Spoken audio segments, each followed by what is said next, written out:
Hey everyone, today we're going to be solving this question here. You can try it out at this link. And yeah, let's get started. So, Americans spell differently from Canadians. Americans write neighbor and color, while Canadians write neighbor and color. They both are pronounced the same, but if you notice, the spelling is much different. We're given that piece of evidence in this beginning sentence, right, where it says Americans spell differently from Canadians. So now we have to understand why this is. Why is it that Americans spell differently from Canadians? Well, we can look at the different words that are given over here, which is neighbor, color, and we'll notice a trend or a pattern between these two. And that pattern is the ending R in these. So, for example, let's look at neighbor, right? So neighbor has an R at the end, right? So the R at the end of these words is actually being replaced with a U R. You see that again over here, right? So we have color, right? Color in American is spelled Culur. So we take out that R and then replace it with a U R. So now you have Color. And that's exactly the Canadian spelling. So now you have some confused Americans, and they want to know what the Canadians are spelling, right? Because maybe they're not used to the Canadian spelling, right? So our job is to do exactly what I taught you, right? Right now, we have to use this trend or this pattern that we picked up from the differences of these two spellings, and we have to create a program from that.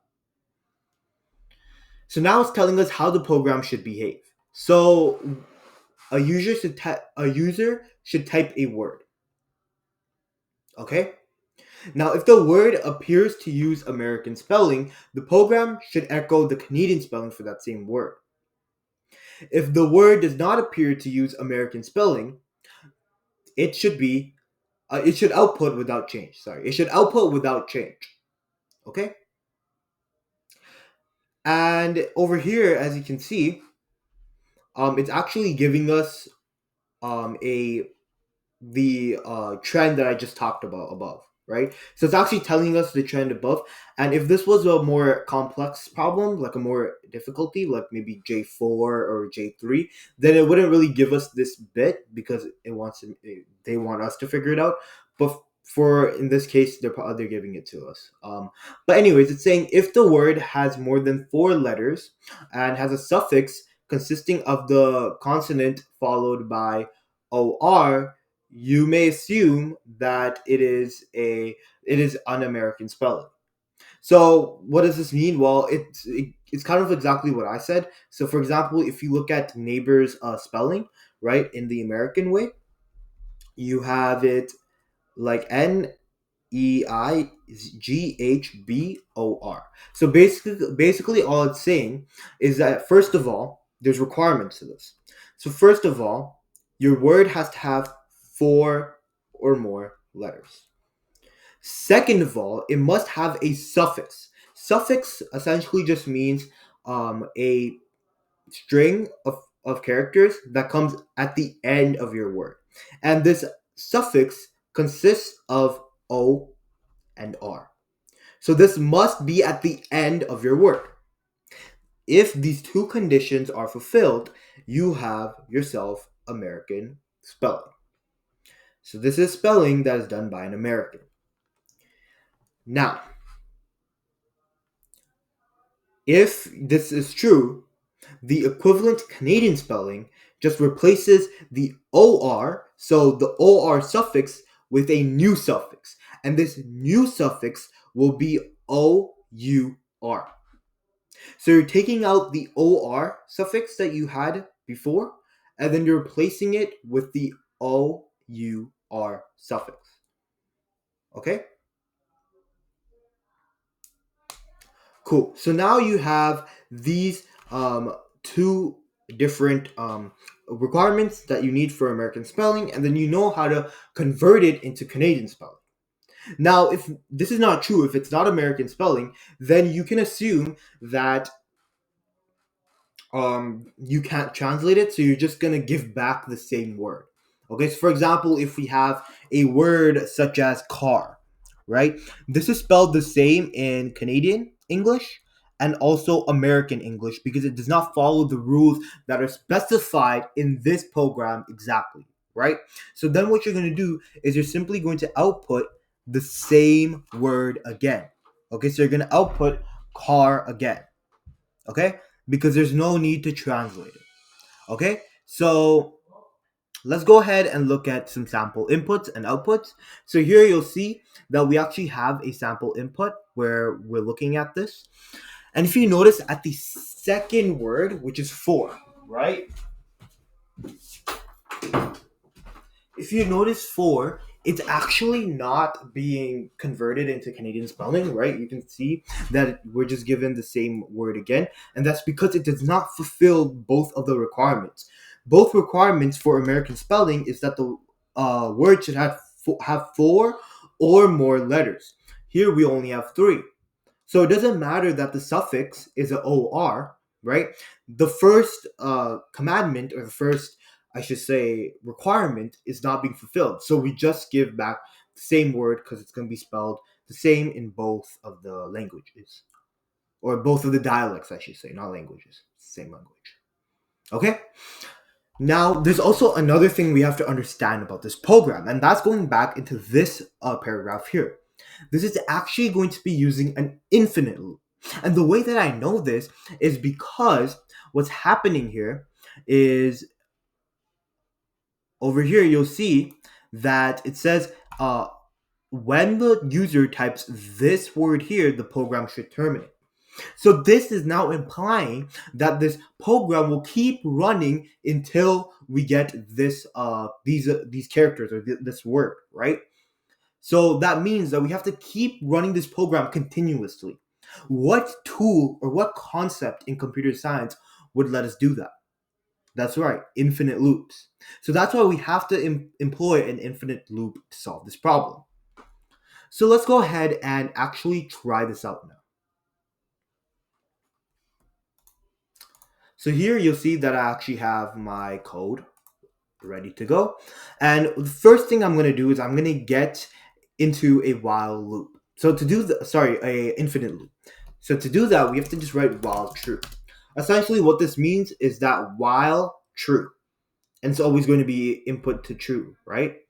So therefore, this will keep running continuously until there is a Stack Overflow error, which just means that I can't keep running it infinitely, right? There has to be an end. So yeah, we don't want that. Okay, anyways, don't mind this. I'm just gonna turn off the AI autocomplete. Okay, perfect. All right, it's not very reliable. Anyways, let's go ahead and try this out. So I'm going to start off by getting our word. So I'll say word equals input to get our word. And what I'm going to actually do to this word is I'm actually going to change it so that it's in a list. Okay? So this way it's iterable now. So we have a list now. Okay? Now, what we want to do is we want to get the last two elements, right? Because we're looking at the suffix. So what we can do is we can run if, and right now I want to check. I'm checking if the word is American, okay? So all I'm doing here is I'm saying if, and then I'll have a actual variable called output, which is just going to be the output. You don't have to initialize it like this. I'm just doing this for readability because I'm pretending that you're taking a test, right? Not in the actual competition, right? If I was in the actual competition, I wouldn't be using descriptive variable names like this. I'll just use something quickly, right? Saving time. Okay. Anyways, what we want to do is we want to just check if the word is American first. So first of all, to do that, the first requirement is going to be if the length is of word is 4, right? This is why we put it in a list as well, because the list will have each of the different letters. It's called tokenization because we're taking this huge string of letters and we're breaking each of these letters apart into something known as tokens, right? So anyways, we want 4 tokens. Or sorry, it should be not equal to, it should be greater than or equal to 4. My bad. Because we wanted 4 or more, right? And also the next requirement to check if the word is American is we're going to be using some indexing now. So we're going to say -1, okay? This is going to be our I'll actually start off with -2. And if that's equal to O and word -1 equal to R. Okay, so what's going on here exactly? Well, what this word that we have is now in a list. So for example, if I use something simple like color, let's say, I'll actually comment it. So let's say you input color, like so. My God, color, right? What's actually happening because we changed it into a list is that this color is going to be like this. It's going to look like this. Right? It's going to look like this. So essentially as I said before, each of the letters become a token. Now what I'm doing by using the syntax is I'm actually looking at the -2 element. So instead of starting over here, right? Instead of starting here, we're starting over here, right? So I know indexes start at 0, but in the case of a reverse index lookup, right, we're reversing it by looking from the end, right, because we want to look at the end values. So we're reversing it here technically, right? But in a reverse index lookup, there is no 0. Like we'd have to start with -1, right? So that's why -1 would be this, and then -2 would be this, and then -3 would be this, -4 would be this, and then -5 would be this value here, right? Okay. So now that you understand that, this would always work. By the way, there would not be an indexed out of range or anything like that because the value will always be above 4, right? Tokens. Okay, so if this is true, what we want to do is we want to change these two values. Okay, we want to actually add more values. So how can we do that? How can we do that? Well, I have Word, so I'm gonna create a output, which is going to still be a list, and in this list we're gonna have a word, and this is gonna be until -2. So it's gonna be until -2, which would be this, right? And then we're gonna subtract that. So we're going to minus it, and I have to put this into a list too so that it actually works. And this is going to be word -2 and subtract also word -1. Or sorry, we don't need to do this. My bad. Because it's going to assume this connotation is going to subtract these two because it'll only select these 3 elements, right? And then all we need to do is we need to add in a new thing. We're gonna have to add O, U, and R. So it's a lot about list. Then what we will do is we'll just come back here, right? And then I'm just gonna say else. And in this case, output is just going to be the word because it's not American, so no need to do anything. And then we're gonna print out output here. And before doing any of this, by the way, we're going to say if word, and this is where we're kind of breaking out of the loop. So if word equals quit and then underscore like that, we're just going to break out, right? So let me try this out now. So clear this up, Python q1.py, and let's go ahead and try this out. So color. So as you can see, it's worked, right? Because it actually changed it, but I actually made a fatal error, and that is I have to change this again to a string, right? Because it can't be in this form, right? It can't be in a list form, and that's very simple in Python. All we need to do is I'm going to say output equals output, and sorry, I'm just gonna say here new underscore word, and then I'm in output is gonna be this dot join new underscore word. So what this means is that essentially we are going to be joining each of these values to a blank space, okay? To a blank space. So if we want to see that, this is how it would look like. Color. So as you can see, there we go, color. We actually don't want a space though, by the way. I just realized we want everything to be together because it's a one word, right? So let's try this again. So color. There you go. So you can see that it becomes color. So this just means that there's no spaces. So it's just going to join each of the different elements within the list of new words into a string. And the string is just going to have no breaks or anything. In this string, though, we can add different values. Like, let's say I add blank, something like this, right? What this would do is if I say color, is just going to add the word blank in between each of the elements whilst joining it. But this is good. And so yeah, we're good. You could also do like a for loop where you would add each of the elements to a string, but this does exactly the same thing in less lines of code. So it adds for readability, first of all, because it's very easy to understand what's going on because of Python's superior syntax, and also it makes it much more easier to write code, right? Because it's much more faster. Okay, anyways, enough of me talking. Let me just delete these comments here, and let's go ahead and try this out. So color. Good. Color. Let's try 4.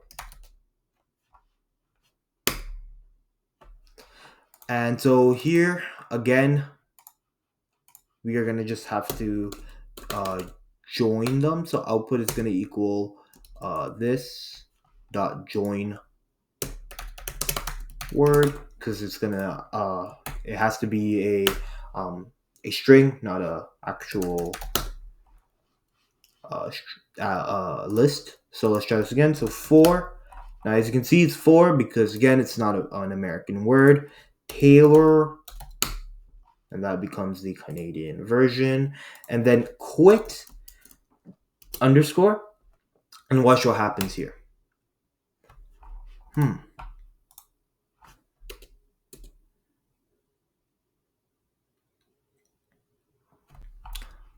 Because we're saying word equals list, right?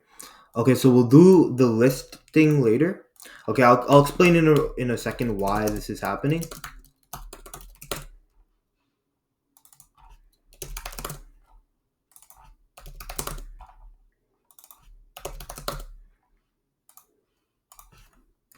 Okay.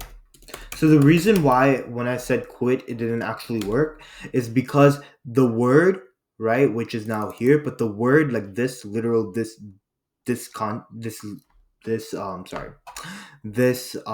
syntax, right?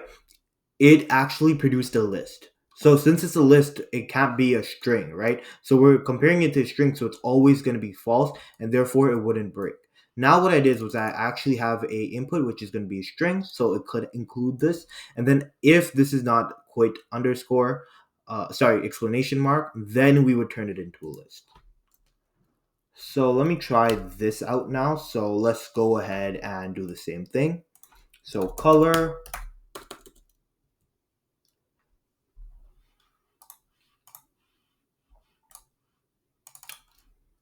Let me just change this to user underscore input. Maybe that's the issue.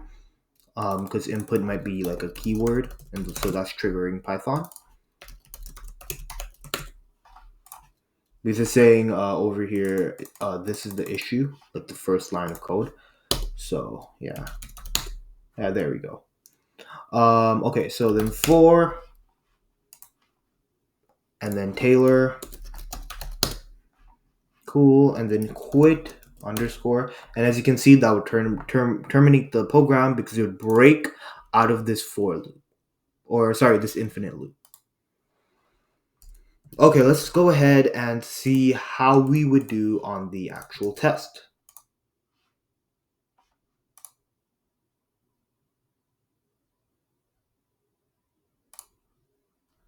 So first of all, there's only one test case, which is pretty weird. But over here, What seems to be the issue? Oh, right. So another thing that we forgot to say is that so there has to be a consonant followed by or. So there has to be a non-vowel character followed by or for it to be considered an American word. So in my test case that I was given, um, first of all, I didn't check for that, but if you look at the test case, you'll see like door, right? That has o, which is a vowel, right? So we don't want to change that. So what I'm going to do is I'm actually going to make a list of vowels, which shouldn't be changed, right? Vowels stay the same. So it's just going to be a, e, I, o, u, and all I'm going to say is in this, right? I just want to say and. So, how can we do this?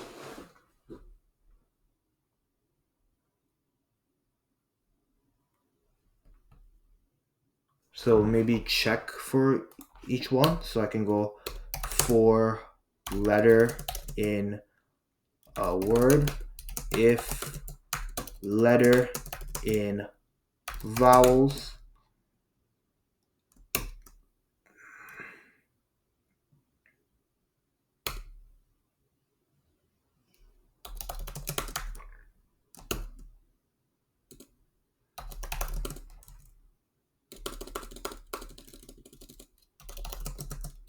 equals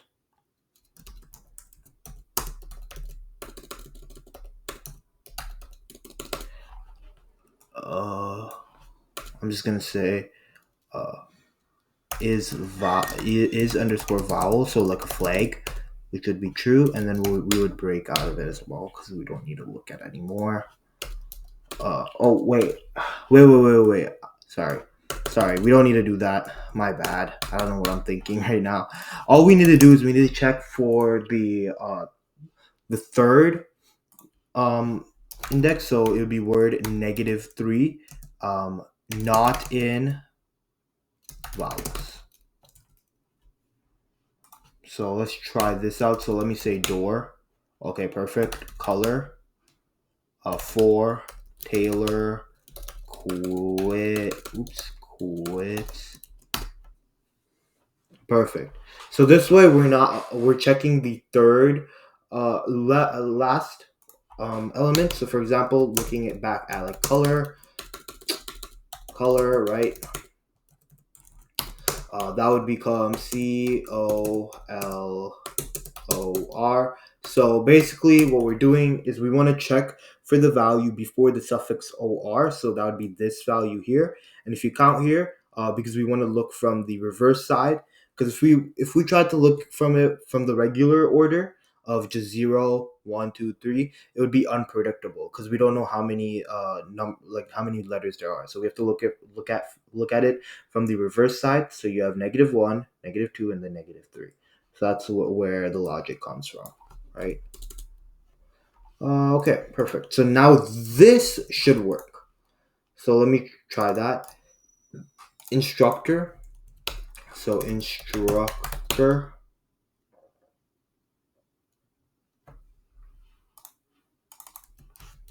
Do we write our? We don't write it like that, do we?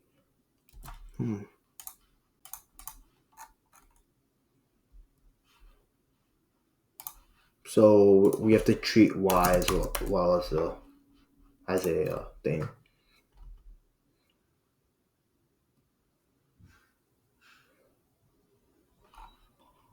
Okay. We have to treat y as a vowel in this case. Okay. Okay, there we go. It passed.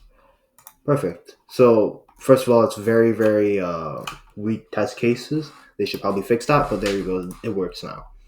Yeah, so anyways, the issue that we had, I forgot to do it, that's my bad, is that there's also another requirement where the consonant, there must be a consonant before O R. the OR suffix, right? There must be a consonant before that, right? So that's what we're doing here. Okay, so yeah, that's perfect. Now I'm gonna add some comments here. So let's go ahead and start on that. Since the program needs a command to terminate, it would run forever until the program ends by user. To do this, we use an infinite loop. So there we go. We first look at the length of the word list, which must be 4 tokens long. And then here I'm going to just say tokenizing the input so that we can look at each letter one by one. Tokenization means breaking each letter of a string into something known as a token, character / letter.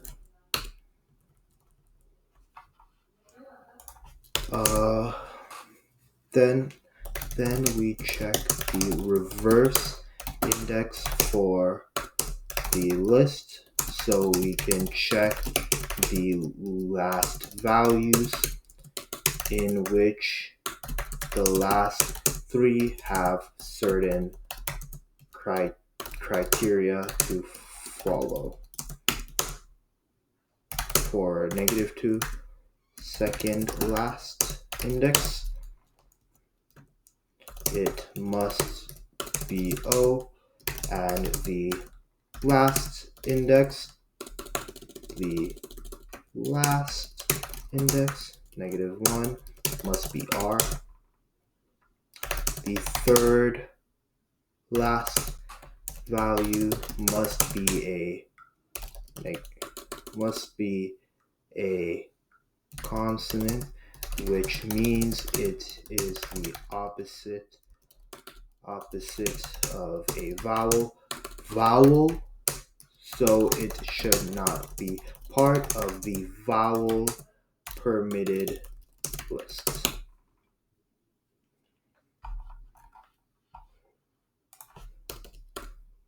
So if these conditions were not met, it means the word is not American spelling, so no need to convert it. We convert by taking the list from 0 to the second last value, non-inclusive. This way we can replace the suffix, which is the second last and last value, OR, to the new suffix, which is in another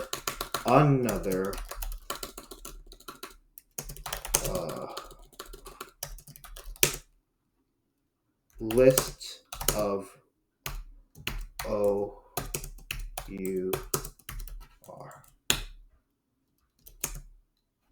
This will add both of them up, connecting them to one another. Okay, I think this is pretty good for the commenting.